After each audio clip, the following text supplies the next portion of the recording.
Morning, Pattaya. Commençons par cette initiative des autorités. Les officiers se sont rendus à l'école Plutatluang de Sataïp afin de donner des conseils de sécurité pour la conduite des scooters, ces jeunes gens étant les principales victimes lors des accidents.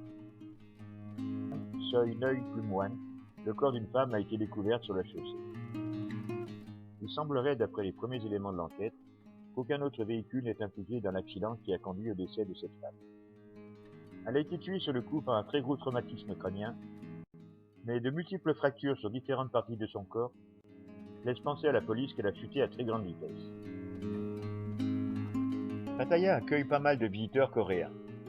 Sans tomber dans l'hystérie, il va peut-être falloir commencer à se méfier un petit peu. En effet, le coronavirus MERS a fait une 7e victime, une centaine de cas sont avérés et 2500 personnes sont en quarantaine dans le pays. Tout cela en Corée du Sud, bien sûr. Jeu dangereux dans la Soi 5 de la Pratannak Road. Les touristes se sont plaints à la police que 3 jeunes Thaïlandais passant en scooter ont jeté à leurs pieds de très gros pétards.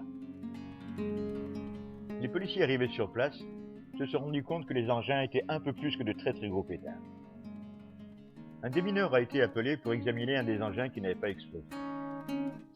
Il a confirmé que ces engins étaient de fabrication artisanale et qu'ils contenaient très peu d'explosifs. Ils avaient très peu de chances de blesser quelqu'un. Cela n'a pas empêché certains journaux de titrer « Attentat à la bombe ». Une femme est décédée après avoir fait une chute d'un arbre d'une hauteur de 7 mètres. Elle était à la recherche de nids de fourmis afin d'en prélever les œufs comestibles. Elle a aperçu dans les hautes branches de l'arbre un nid d'oiseaux et a tenté d'aller y récupérer les œufs. Un faux mouvement et elle se retrouvait au sol, la nuque brisée.